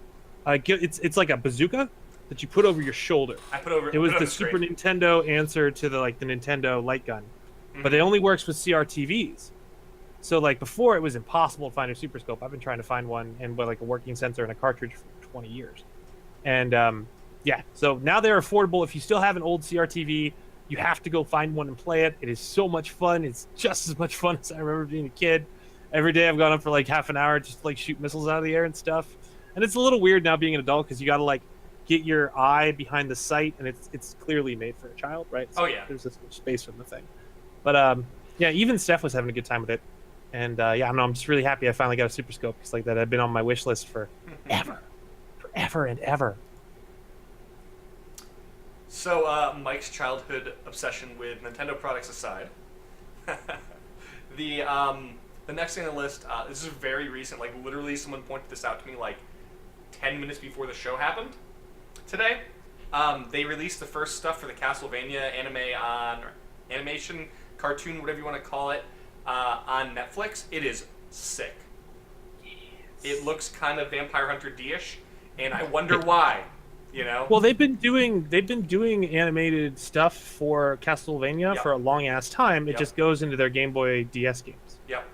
And it looks really solid. It looks like they're I hate to put it this way, they're pandering to the fans in a good way. They're not like this is something some story we want to write. Oh yeah, and there's some guy named Simon in there, and I don't know. Yeah. But it looks like they're just like. How did I not know there was a Netflix show on Castlevania Netflix show? It's not out yet. I've been working. I've not heard about this at all. Oh, it's amazing. This is amazing. But yeah, it's a really short trailer. The intro is really long, and the animation's really short. There's another one on some other Netflix version. I forget what country it's from. It's on another one. I think we're getting a bigger trailer. I think the other country version Netflix released it, and everyone was like, "Oh shoot, we need to put it out. Put out the quick one," you know. Oh. Also, speaking on Netflix, Sense8 has a new season out. If people hasn't seen it, we're almost done with it. It's fucking great. It's like, unfortunately, the guy they had to replace Caiaphas, the dude, or Caiaphas, the guy in Africa in Kenya, or Kibara rather. And at first, I wasn't okay with the cast change, but the guy holds it. He holds it. So by the time you're halfway through season 2, you're gonna be okay with getting a less charismatic actor for that character. But like the writing and like the world exploration and characterization, like dialogue. There's one 3-minute like softcore sex scene that you can just skip over. I think it was in episode 3 or 4. I haven't watched it yet. I'm a bad person. Any of it? Have you watched season 1? I haven't watched anything. I love what are they calling themselves now? Starship. The Wachowski Starship, is that what they're calling themselves? I have no idea. The Wachowski siblings, I love them. Cloud Atlas is up there as one of my favorite movies. Hate me, love me, whatever. I really dug that movie. And Matrix is good too. Yeah, dude, Sense8 is super I keep duper hearing it, I fucking just amazing. haven't gotten to it yet. I have so many other things. I'm 2 episodes behind on Samurai Jack, so. Ooh, the finale of Samurai Jack was pretty. Don't talk about it. We'll talk about it next week. And fun fact, if anyone goes to my website, I have builds for Samurai Jack and Aku for D&D 5e. Cool. Yeah. So, Mike, I hear there's a Kickstarter that might somehow be interested in. Yes. So, right now, we launched yesterday. The Book of Exalted Darkness Kickstarter is just under 50% funded at $2,470. To give you a quick rundown, it's a holy decapunk world where like good has won, and it's a holy utopia where if you're neutral or good, it's great. Your lifespan is extended by the technology that makes the world so great. But if you're evil, too bad for you. It just sucks to be evil, and the idea is that you play an evil character out to like wreck the world. So I like, love it. half of it is and it gets better. So like that technology doesn't work so well for you, but you can trick it into working for you, or you can pervert it. So like say it's the pistols. You can use the pistols if you're a good person to shoot people and not kill them. Like it only does enough damage to hurt them until they're about to go unconscious. If you're a neutral person, they do less damage, and if you're an evil person, you trick it into thinking you're a neutral person, or you overcharge it, shoot it like a badass gun for a little while, and then it explodes like a grenade. Right? All the tech is like that. And yeah, you can check out the Kickstarter page. There are 2 free PDFs. One is called the Killing the Golden Twins, which is an adventure module where you go, still have trouble getting it out. You infiltrate a high school to kill and mutilate the bodies of 2 of the great granddaughters of one of the celestial heroes that rules the world, and then you have to escape from the city of Legio. So you get to do some serious evil in the free module. And then the Evil Primer, which has like a whole bunch of different options: deformity feats, sinful feats, evil class archetypes. Oh, thank you. The prologue is excellent in the Killing the Golden Twins adventure module, I am told. I tried. You look like the chat or something? Yeah, the chat window. Somebody's hanging out in the chat window. Magnat is with us today. Oh, hey. Yeah, in the prologue, there is a sequence where the players get to just like do whatever. Like, you take the mechanics away, and you're like, okay, the city's being torn apart by devils and demons. Blood is running everywhere. What do? I had one guy. I think I talked about this last week. Can I talk about it again? Go ahead. Yeah. Okay. So one guy who's new to D&D, and I forgot about, like, this was his first game. So God bless you, sir. I was like, so what do? He's like, well, I'll help somebody get away. I was like, okay, well, you see like a mother and her child. He's like, okay, well, I hide them in a building. I'm like, okay, not how that was supposed to go. Second person, what do? I get everybody I can into the school, then I lock the doors and set it on fire. I'm like, yes, you're doing it right. And the other guy is like, oh, I'll go and steal things, and then I'll trick people into a building where I've got a devil that I've made a deal with, and then he'll give me power for their souls. I'm like, okay. Then I came back to the other dude. I'm like, what do you want to change what you did? He was like, I do. Do I know where that woman was? I was like, yeah, that's fine. We'll cinematize what you do. Does the kid watch? He's like, of course I let the kid watch. I just leave him in the closet. I'm like, oh my god, these are evil people. So yeah, you get down to some evil stuff in that module, and the book will be having lots of evil things in it too. And I've been adding stuff to the Kickstarter page. We had an add-on yesterday, so if you want to get art prints, because Innie Martin did this like crazy, gorgeous Art Deco covers for the 2 free adventure. It looks gorgeous. Oh yeah, the Art Deco stuff is really nice looking. I know. I've worked with Indy a lot, and she does really beautiful golds, and she's capable of me asking for something super complicated that follows a specific art style. And I'm gonna be giving her something like $2,000+ to make art for this book once it's funded. Sounds good. So yeah, it's gonna be everybody wins. Gorgeous. Yeah. I can't wait. And yeah, I've been working out like, okay, so every single art order needs to have some kind of technology in it. So I've got something planned for like a motorcycle and like a jetpack, grappling hooks. Yeah, she's gonna make some killer artwork. And guys, go check it out. Yeah, first day just ended, and we are more than 50 or almost 50% funded. So we should definitely be knocking down some stretch goals. And we'll remind you about this Kickstarter later on next week, and the week after, and the week after, and the week after. Until it's done. Until it is done. Yes. And what other Kickstarters are happening right now? I don't have any to talk about today. I looked over them. There's none that was just like, yeah, you need to talk about it. John, you got anything? No, all the Kickstarters that I was really interested in have just kind of closed up within the last month or so. So I got nothing that I want to throw up that way. You got some money to pledge to the Book of Exalted Darkness. That's what I hear. No, seriously. So actually, right now I'm working with a friend. We're working on a board game that we next weekend we're headed to the UK Games Expo, and we're going to be meeting with some publishers, a bunch of designers, a lot of printers, because we're working on that, trying to find a way to get that one published. So I'm working on developing my own Kickstarter project, which is a lot more math and research into international taxes than I had really ever planned on doing in my life. Just because, like, right, if I'm going to do a board game Kickstarter, I'm not going to be one of those ones that ends up costing tons extra money, and shipping is delayed by a year.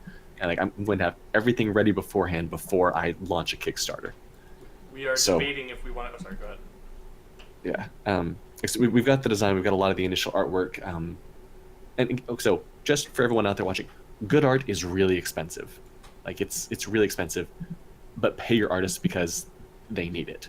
So pay for art, but it is expensive. Just kind of be aware of this. We've had a few artists on.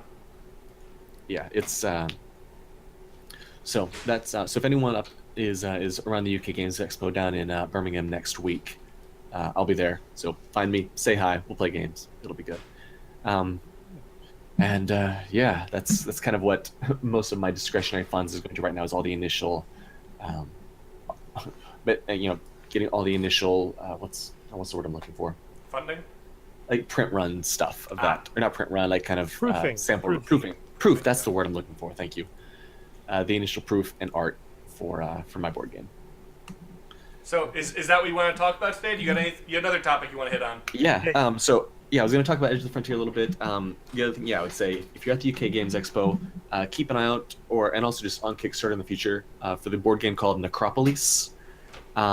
It's about being an undead cop in the city of the dead, and you've got to solve the case by sunrise, otherwise it'll go warm.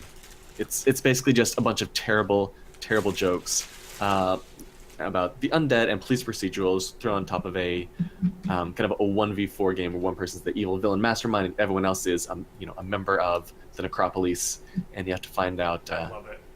Yeah, who did it. It's a lot of fun, actually. We've been doing a lot of playtesting out for the last year. Yeah, it's pretty goofy and silly, but does a nice job of blending both like luck and skill and actual like police deduction. Like, okay, we know this. It means it's probably this. There's a chance it's not. Do we take the risk and go and get the warrant, or you have to fight henchmen, interview witnesses, and investigate crime scenes, and it's a fun little game. So keep an eye out for that in hopefully the near future. Cool. Other than that, one other thing, if we've got just a couple minutes, I'd love to get your opinions, is I'm working on a D&D adventure. I can't give all the details about it yet just because I am eventually going to publish it and do some stuff with it.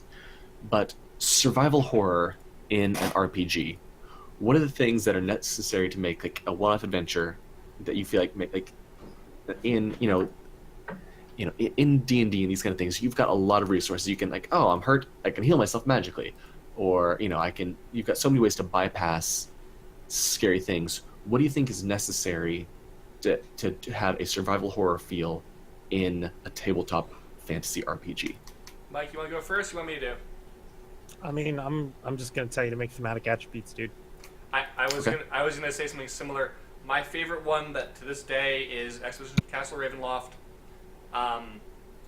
So one of the problems is building. I mean, they're a lot easier to run and design for at low levels because you don't have plane shift. You do have, and if you're first level wizard, that's a scary thing to see something that has a supernatural ability. So if you keep level to a certain area, because design's as much about what you include as what you exclude. So if you say, hey, you can't do these 5 things, oh my god, things get horrifying. If you write mechanics saying healing has a chance to mutate you, people don't want to heal so much, Interesting. Okay. But yeah, again, look at Tippyverse stuff. Tippyverse is that whole, if magic was super prevalent, what would the world look like? Go look at it and kind of work backwards. I mean, it kind of defeats the fear. So you have to kind of really work with the thematic elements, like Mike's saying. You really have to give it a whole, it's as much how you present an encounter as what's actually in it. I would also add that if there's any kind of immunity to fear mechanic, just take it out. Oh yeah, entirely. Paladins don't get that. There should be no refuge from the horror. Okay, interesting. This is one of the situations where I've got a bunch of ideas in my head, but I like bouncing it off of other people to kind of get their opinions and see kind of what they come up with. mainly to see if I forgot anything or to reinforce ideas that I had or contradict Totally. bad ones I've got. Okay. Soundboards are good. Oh yeah, I have a few people who are definitely that. Yep. So, Mike, we got anything else today? Well, not that I can think of. I can't think of anything either. So in that case, until next week, guys. Mike, once again, always thanks for hanging out with us. And Jonathan, thanks for for mine, hopping man. on today. Yeah, thanks guys. Appreciate it. It was fun. Oh yeah. Yeah. All right, guys. Have a nice week.